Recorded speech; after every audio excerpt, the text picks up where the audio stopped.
नहीं, फायर नहीं। कर नीचे। कौन हो तुम? क्या कर रही थी उस घर के अंदर? हसिया नीचे फेंको। टीना को तुमने मारा था ना? आकाश का है? धीरे बोलो, वो सुन लेगी। वो तुम्हारे पीछे खड़ी है।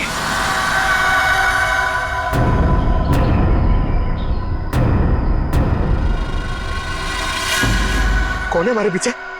कोई नहीं है, लगता दिमाग हिला हुआ इसका। क्या दिखा रही है, हैं? कौन है पीछे?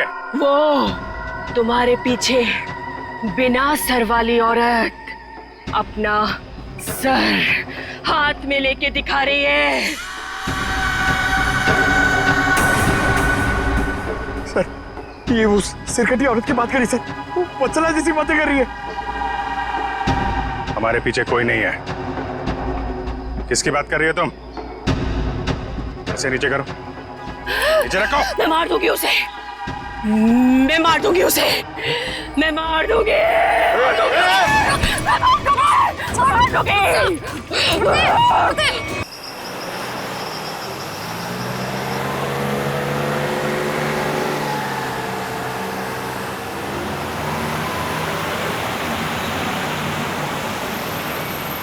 ये तो हमारी गाड़ी है।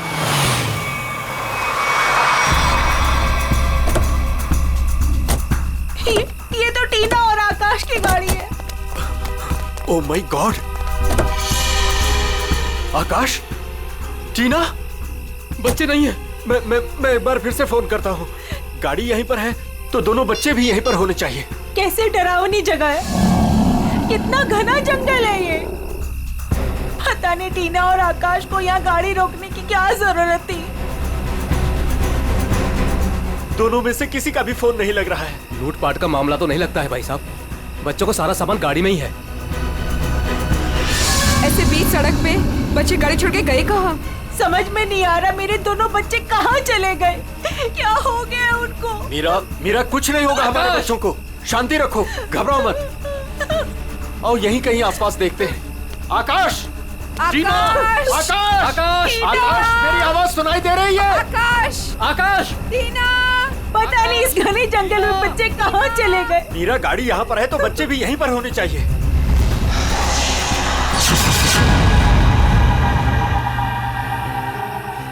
भाई साहब, कहीं कोई कुछ भी नहीं है वहाँ। यहाँ पर भी नजर नहीं आ रहा है। सन्नाटा। चुप हो जा।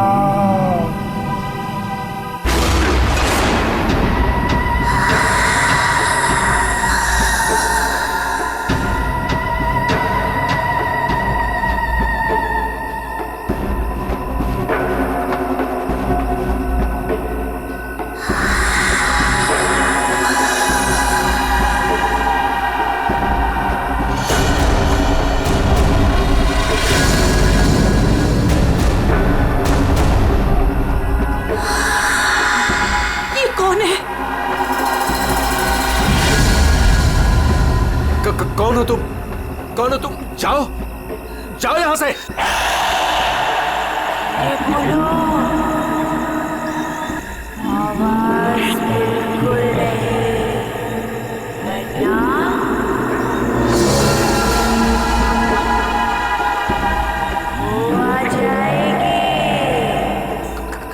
कौन आ जाएगी? कौन आ जाएगी?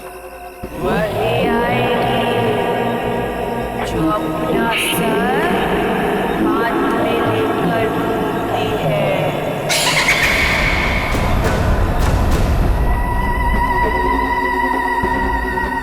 आ जाएगी। चलो कौन है? चलो गाड़ी में बैठो जल्दी। आ जाएगी।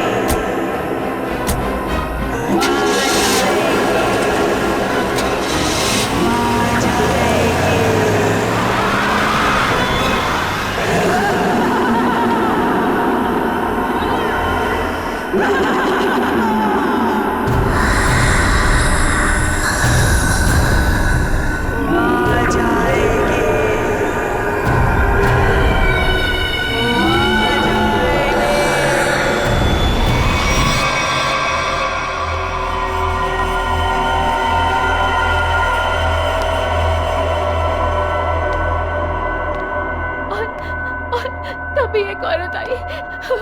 उसका सर नहीं था। वो मुझे मारने आई थी। उसका कटा सर उसके हाथ में ही था।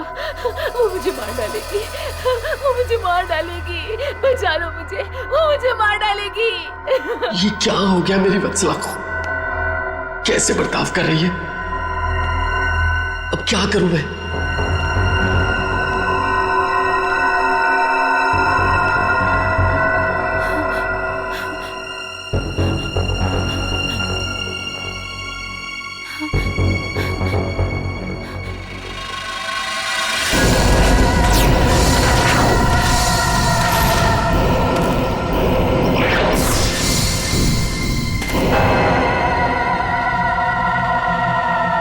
सर,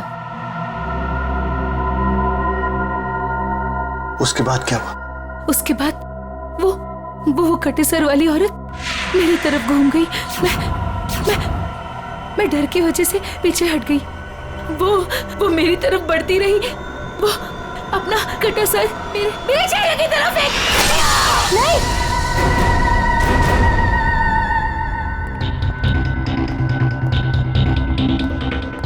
डॉक्टर साहब, क्या हुआ है मेरी वाइफ को?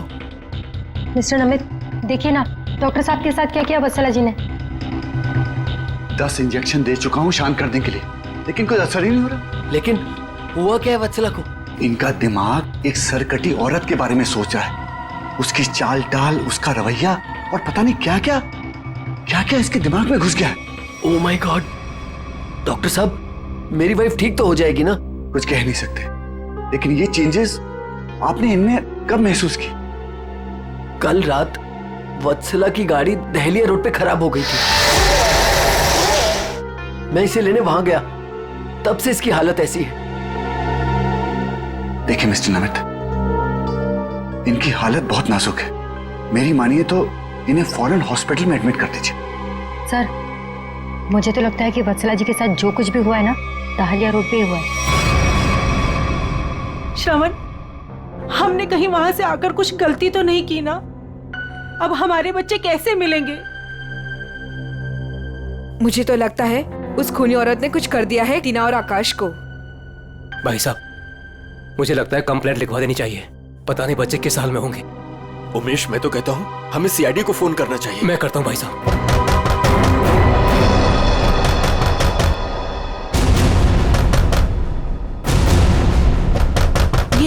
इस तरह से दरवाजा कौन पीट रहा है?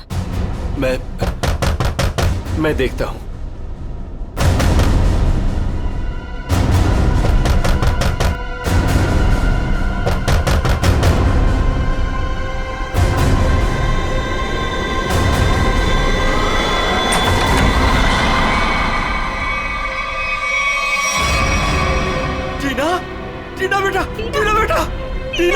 टीना बेटा, ये क्या हो गया? क्या हो गया? किसने किया बेटा? ये किसने किया? टीना! भाई साहब, इसकी हालत तो बहुत खराब है। इसे हॉस्पिटल ले जाना होगा। मैं गाड़ी निकालता हूँ भाई साहब। टीना बेटा कुछ तो बोलो। आकाश कहाँ है? आकाश भाइयों को बचा लो। बचा लो मतलब?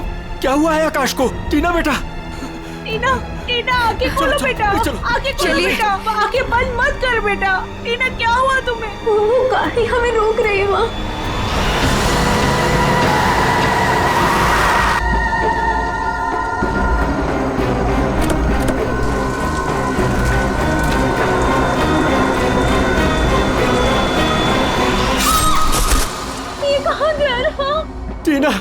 टीना बेटा, आंखें खोलो बेटा। टीना, तुम हमें छोड़ के नहीं जा सकती।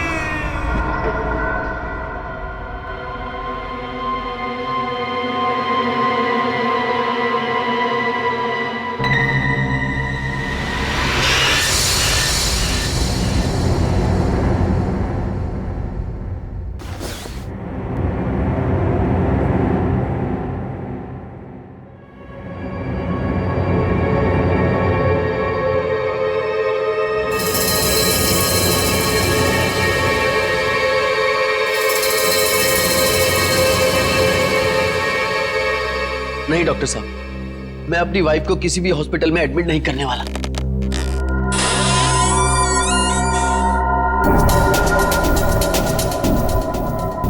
आपसे पहले भी 4 और डॉक्टरों ने मुझे यही एडवाइस दिया है। अब मेरी वत्सला का इलाज मेरे घर पर ही कीजिए ना डॉक्टर साहब।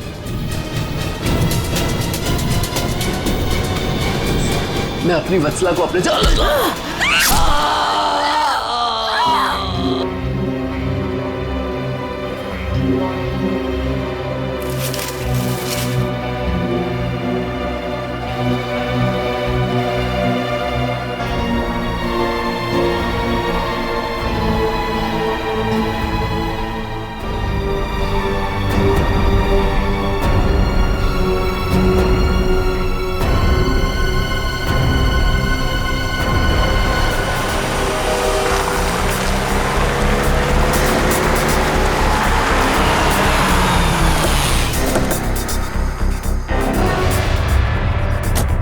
आइए इस तरफ, यहाँ पर आइए।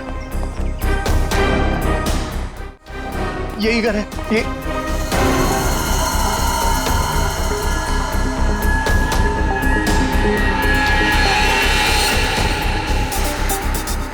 तो यहाँ पे जबरदस्त हाथापाई और तोड़फोड़ हुई है।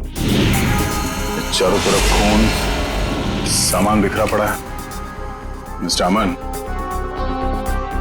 आपको कल रात ही हमें खबर कर देनी चाहिए थी।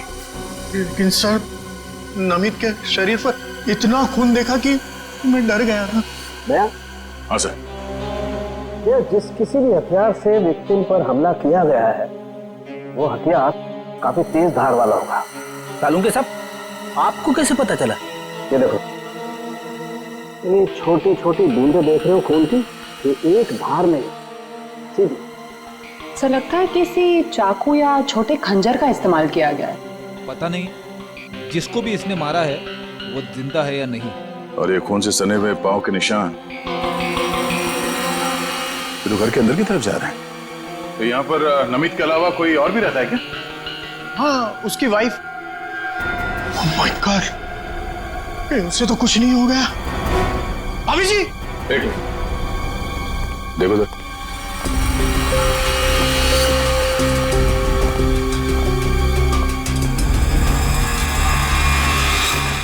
सर, ये पैरों के निशान तो आगे आगे धुंधले होते जा रहे। एक काम करो, इस कमरे को चेक करो।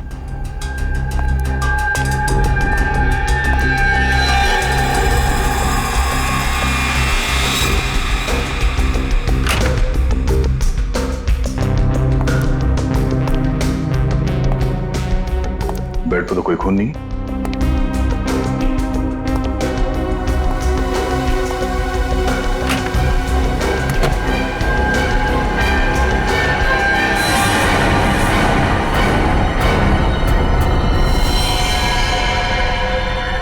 कौन हो तुम? बाहर आओ। बाहर आओ।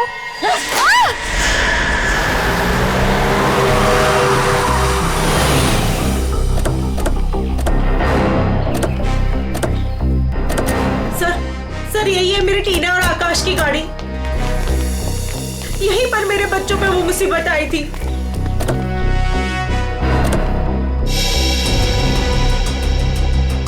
सर, वो उस जगह पे खड़ी थी वो भयानक दिखने वाली लड़की। हाँ सर, उसी ने हमारी बेटी को मार डाला है और वही हमारे बेटे आकाश को लेकर गई है। सर, गाड़ी के अंदर तो सब ठीक ठाक ही लग रहा है। और सर, हाथापाई के भी कोई निशान नहीं। अच्छा, यहाँ सड़क पे भी जैसा लग नहीं रहा है कि कुछ हुआ है। क्या टीना ने एग्जैक्टली क्या कहा था? सर वो बता रही थी कि आकाश को बचा लो। बचा लो मतलब क्या हुआ आकाश को? वो ठीक तो है ना बेटा? सर, कहीं मेरे आकाश को कुछ हो तो नहीं गया? सर, उसके हाथ में कल रात को हंसिया था। हंसिया? सर, हो सकता है कि शायद आकाश अभी भी उस औरत के कब्जे में हो और टीना किसी भी तरीके से वहां से भाग गई हो सकता है। वो जो कोई भी लड़की है शायद आकाश को जंगल में ही ले गई होगी। हाँ सर, हो सकता है आकाश अभी तक जंगल में ही हो। चल के देख लेते हैं। सर, हम भी चलते हैं आपके साथ। नहीं, आप लोग यहीं रुकिए, जंगल थोड़ा खतरनाक है। एक्चुअली आप लोग घर जाइए, कुछ भी पता चलता आपको फोन कर देंगे। ओके ठीक है सर।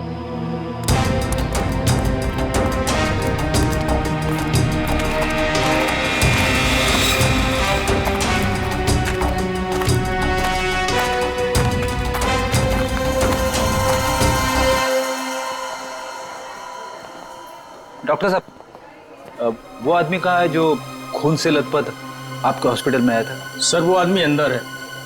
तो अब होश में है या अभी भी बेहोश है? नहीं, अभी होश तो आ गया है उसे, मगर थोड़ी बहकी बहकी बातें कर रहा है। क्या हम उनसे मिल सकते हैं? जी बिल्कुल, आइए।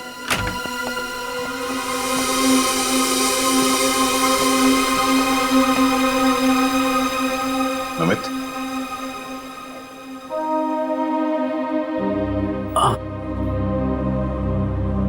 कौन? हम लोग सीआईडी से हैं।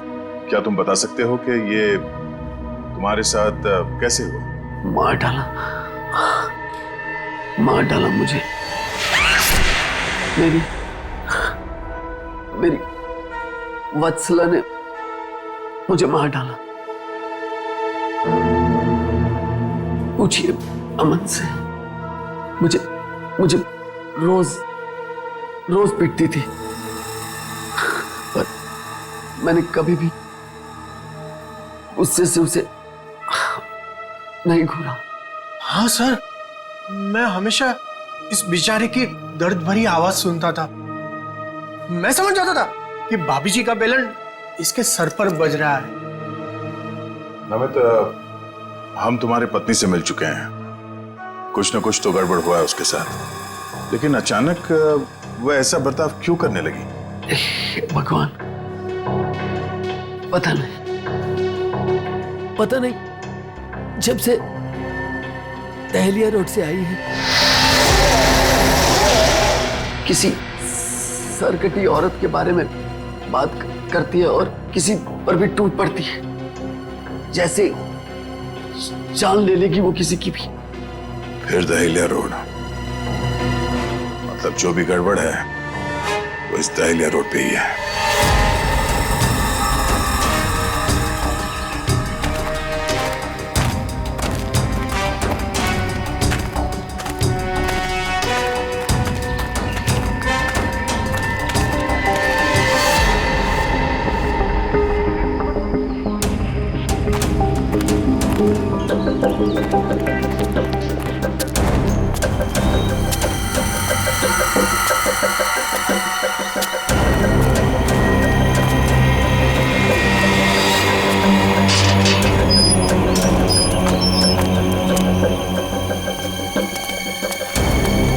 ये तो बिल्कुल हॉरर फिल्म की तरह बंगला है, जंगल के बीच में इतना सुनसान। लगता है ये टीना और आकाश इसी घर में आए होंगे।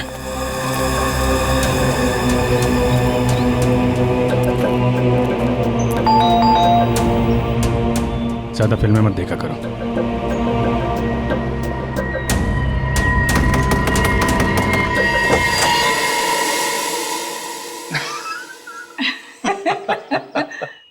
बहुत अच्छा लगा।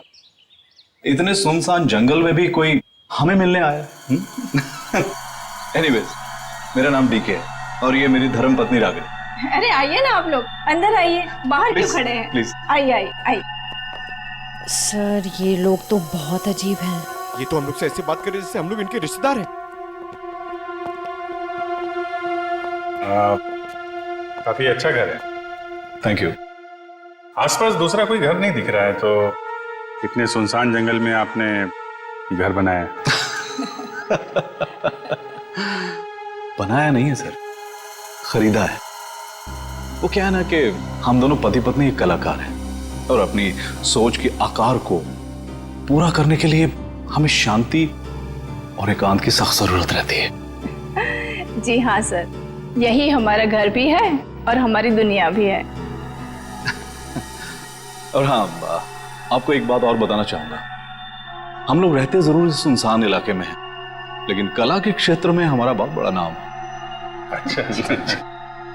कब खरीदा आपने ये घर? बहुत साल पहले खरीदा था। अब तो ध्यान भी नहीं है हमें कि कब खरीदा था हमने। हाँ, ये तो याद होगा कि कल यहाँ पे कौन आया था। हाँ सर, बिल्कुल। लेकिन कल तो यहाँ कोई नहीं आया था सर। ये फोटोज देखिए, ध्यान दीजिए और सोच के बताइए, क्या इन दोनों में से कोई भी कल यहाँ आया था? नहीं मैडम, इनको हमने पहले कभी नहीं देखा।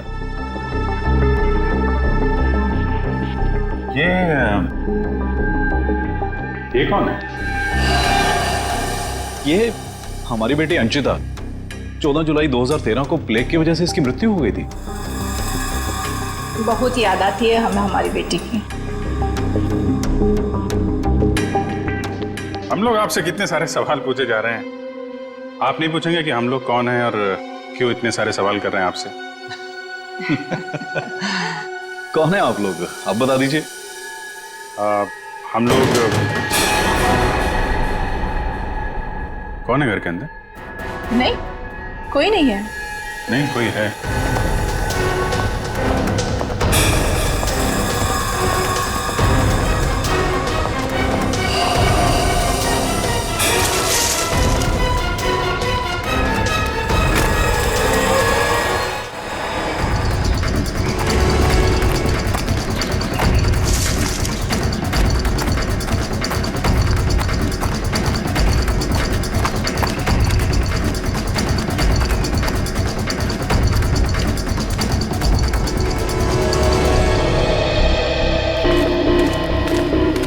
आया तो इस तरफ ही था। कहीं हमें देखकर छुप तो नहीं गया? हो सकता है आकाश भी उसी का साथ ही होगा शायद। देखते हैं।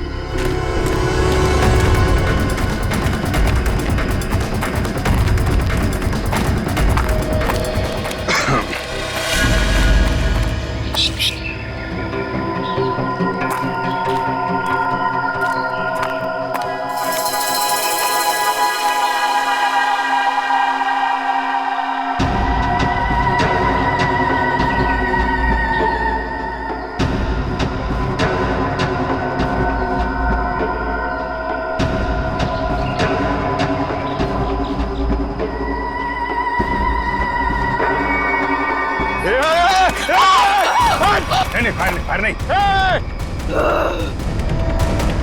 कर नीचे। कौन है तुम? क्या कर रही थी उस घर के अंदर? हसिया नीचे फेंको। टीना को तुमने मारा था ना? आकाश का? धीरे बोलो, वो सुन लेगी। वो तुम्हारे पीछे खड़ी है।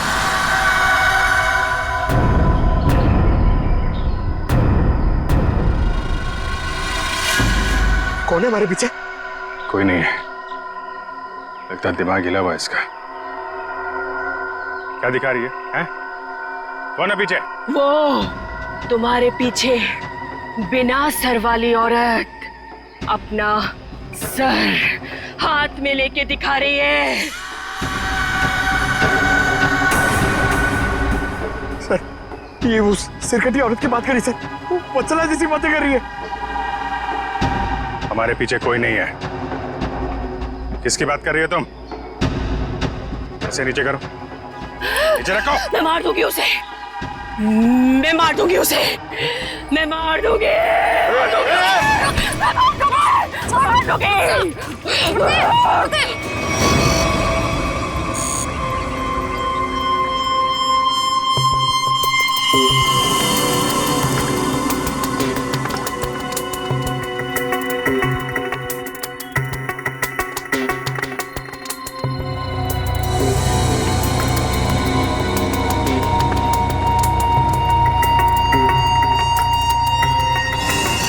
डॉक्टर मल्लिका, आप भी वही सोच रही हैं जो मैं सोच रहा हूँ? यस सर, पर ये है क्या? थोड़ा बहुत तो पता चला है, पूरा तो टेस्ट होने के बाद पता चलेगा।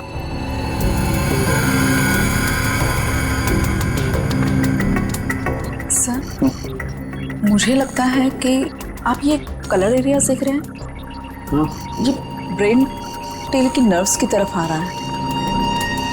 इन दोनों औरतों के दिमाग के साथ छेड़छाड़ी की गई है।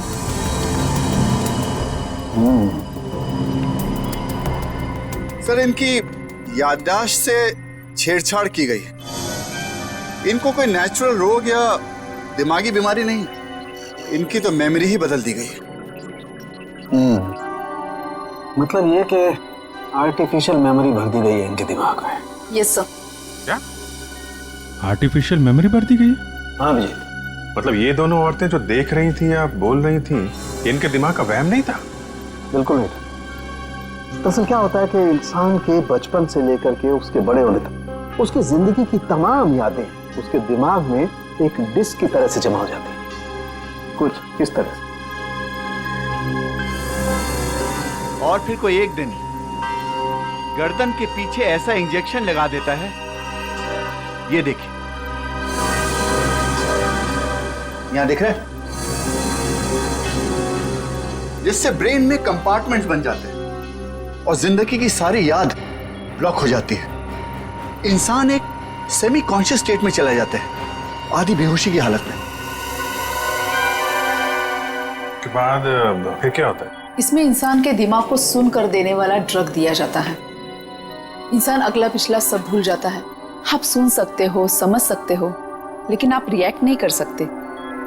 और फिर इस हालत में उसको एक कटी सिर वाली औरत दिखाई जाती है और उसके कानों में बार बार ये बातें सुनाई जाती है कि ये लोग आपको मारने वाले हैं और ये सारे इंसान आपके दुश्मन हैं और आपको उनको मार देना है।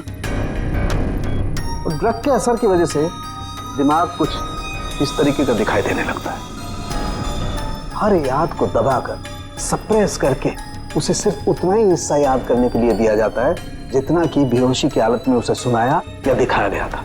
सर, यानी कि इन दोनों औरतों ने सच में एक सरकटी औरत को देखा और होश में आने के बाद दोनों को सिर्फ उतना ही याद है? बिल्कुल। वरना सोचो, दो लड़कियां जो एक दूसरे को जानती नहीं, पहचानती नहीं, वो एक ही समय पर एक ही जैसी बात कैसे सोच सकती है? मतलब इनकी मेमोरीज को बदल दिया गया है। ड्रग्स कौन सा इस्तेमाल किया गया इनके ऊपर? डोडियन और हेपिस जैसे न्यूरॉन अफेक्टिंग ड्रग्स। ये ऐसी दवाइयाँ जो ब्रेन की मेमोरी लोकेशंस को नष्ट कर देती है। आपको ये भी याद नहीं रहेगा कि आप हैं कौन, और आपको उतना ही याद रहेगा जितना आपको बताया जाएगा। हमारे टेस्ट में भी काफी ऐसे ड्रग्स मिले हैं जो याददाश्त मिटाने के लिए काफी हैं। और हाँ, इन्हें हल्के इलेक्ट्रिक शॉक्स भी दिए गए। मुझे नहीं लगता ये लड़कियां कभी भी ठीक हो सकती, क्योंकि इस बीमारी का अभी तक कोई एंटीडोट इजाद नहीं हुआ है और हिप्नोसिस में महीनों लग जाएंगे। और फिर भी इस बात की गारंटी नहीं है कि इनकी खोई हुई मेमोरी इन्हें वापस मिल सकती है। अरे सर, ये सब सुन सुन के मेरा सर फटने लग रहा है। सर, आप मेरा ब्रेन मैपिंग कर लीजिए। टहलिया रोड के बंगले के मालिक डीके, रागनी और सड़क पे खड़ी उस लड़की का राज तो अब डहलिया रोड पे जाके ही पता चलेगा। तो थोड़ा घूम आते हैं डहलिया रोड।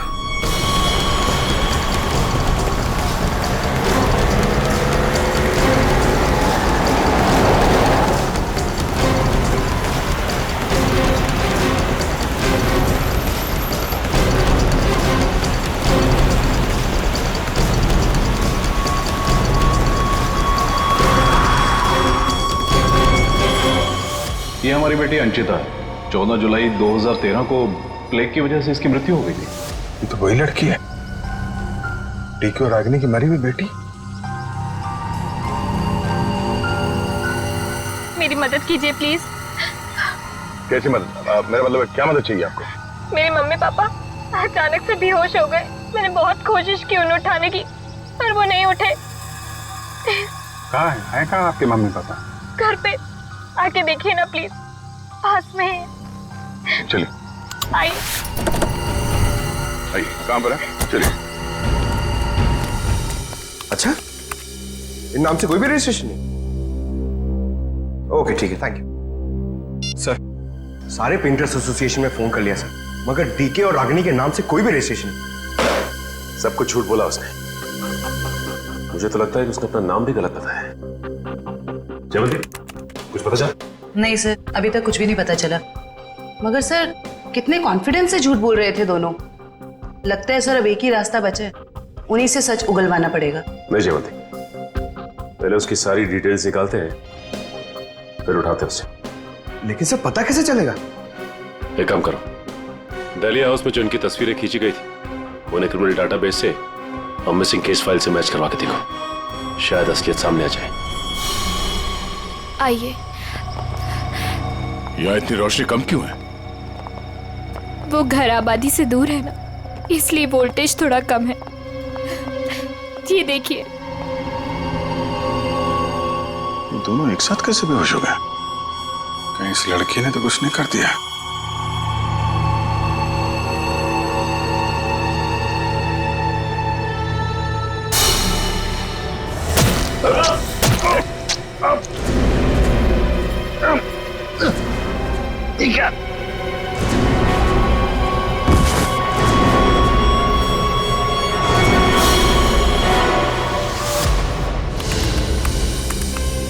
सर, दोनों फोन्स के सिग्नल नहीं मिल रहे हैं। सर कुछ सेकंड्स पहले तक अभिजीत सर और दया सर का फोन दहलिया रोड पे बता रहा था, लेकिन अभी लोकेशन नहीं दिख रही है।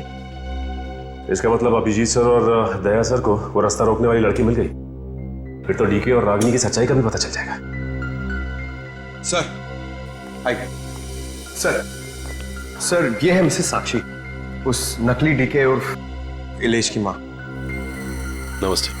कहाँ है मेरा बेटा? कहाँ है इलेश? ये ऑफिसर कह रहे हैं उसका नाम डीके है और उसकी एक पत्नी है जिसका नाम है रागिनी। ये कैसे हो सकता है? ये सब झूठ है। जी नहीं, ये सच है। एक छानबीन के दौरान आपके बेटे और उस औरत से मुलाकात हुई हमारी, जो अब डीके और रागिनी बने बैठे, और उसी छानबीन में मिसिंग कंप्लेन से उनकी सच्चाई भी पता चली। मैम, आप हमें बता सकती हैं कि आपके बेटे इलेश ने अपना नाम बदल के डीके क्यों रख लिया? मेरा बेटा अपना नाम क्यों बदलेगा? मुझे इस बारे में कुछ नहीं पता। देखिए माताजी, वो रागिनी और नीता के साथ में कहीं छुपा हुआ बैठा है। अब ये औरत को जानती है? ये लड़की कौन है और कैसे मेरे बेटे की जिंदगी में आई, मुझे कुछ नहीं पता। देखिए मैडम, उस औरत के माँ बाप तो मर चुके हैं। बस आप ये बता सकती हैं कि जुलाई 2013 से पहले ऐसा क्या हुआ था जो आपका बेटा घर छोड़कर चला गया? नहीं, मेरा बेटा घर छोड़कर नहीं भागा था। हाँ, इलेश दिमागी तौर पर बीमार रहता था, तो एक बड़े साइकोथेरेपिस्ट के पास उसका इलाज चालू था और उसी थेरेपी की सिटिंग के लिए वो डॉक्टर के क्लिनिक गया था और फिर वो वापस ही नहीं आया। अच्छा मैम, ये बताइए कि नाम क्या है इस थेरेपी क्लिनिक के डॉक्टर का?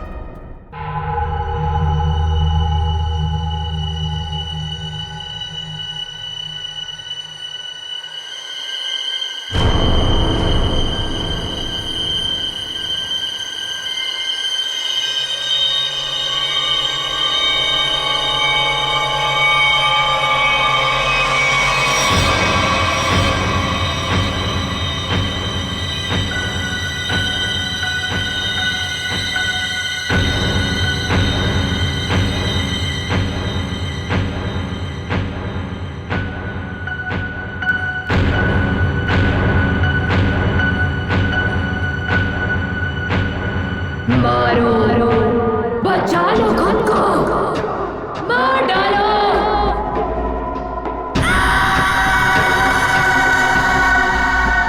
मारो, मार डालो, सब दुश्मन है तुम्हारे। मारो, मार डालो, बचा लो खुद को। मारो,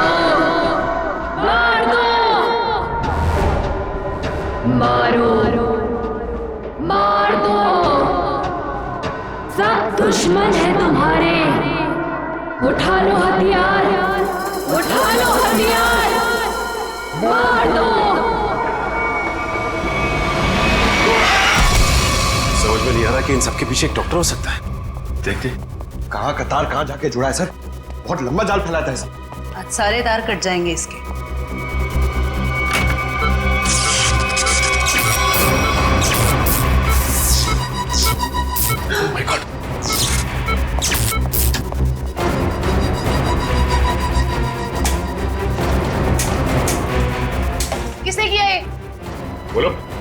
किसने किया?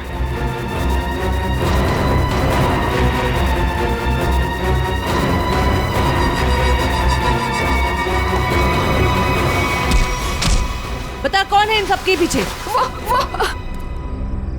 तुम उस बिना सर वाली औरत के साथ मिले हो ना? मैं नहीं, तुम उस सरकटी औरत के साथ मिले हुए हो। मैं जानता हूं, मैं छोड़ूंगा नहीं तुमको। तुम और उस औरत दोनों को खत्म कर दूंगा मैं। तू मुझे मारना चाहता है ना? छोड़ूंगा नहीं तुम्हें।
सर डालिया रोड यही है।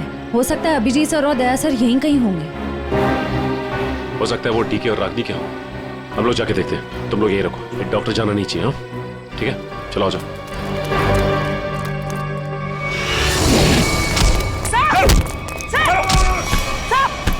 अभिजीत सर, क्या कर रहे हो आप लोग?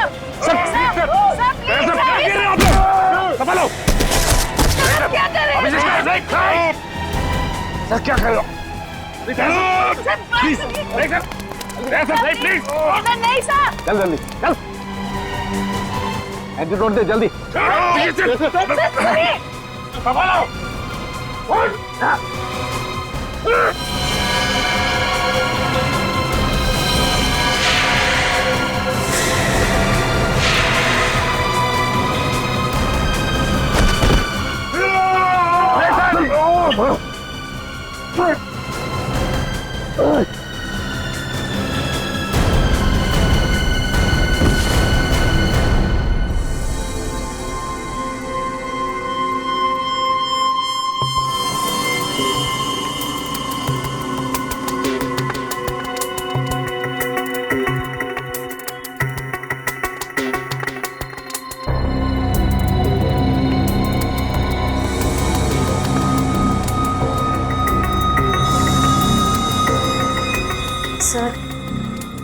सर सब ठीक तो है ना?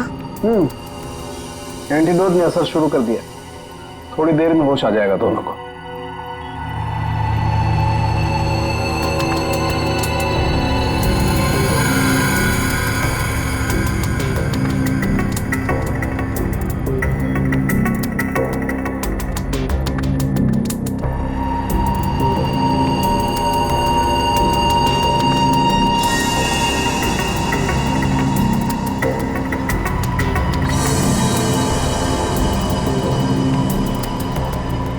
शुक्र मनाओ डॉक्टर सालुंके, अगर ये दोनों ठीक हुए हैं तो सिर्फ मेरी वजह से। अगर अपने दिमाग का सही इस्तेमाल किया होता ना, वो एक मुजरिम की तरह इस हालत में नहीं खड़े होते, समझे? विकास अंकल, आपकी वजह से मैं भी एक मुजरिम बन के रह गई। अभी तो सिर्फ तुम दोनों का गुनाह सामने आया है। जिस दिन तुम दोनों को सजा मिलेगी ना, उस दिन समझ में आएगा कि गलत राह पे चलने का अंजाम क्या होता है।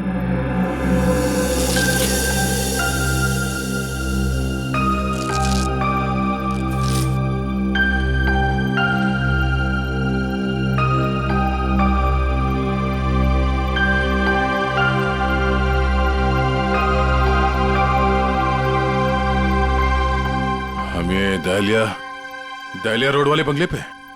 नहीं यार, न्यूरो सेंटर में है भाई।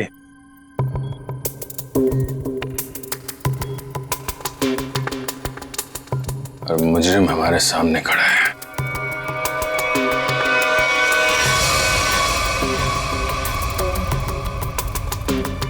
अच्छा एक बात बताओ, तुम्हें अभी वो कटी हुई सिर वाली औरत और वो भयानक आवाज से तुम ही सुने थे? सर वो तो उस वत्सला के दिमाग में था, और वो जंगल वाली लड़की के दिमाग में भी वो जो हंसिया लेके घूम रहे थे।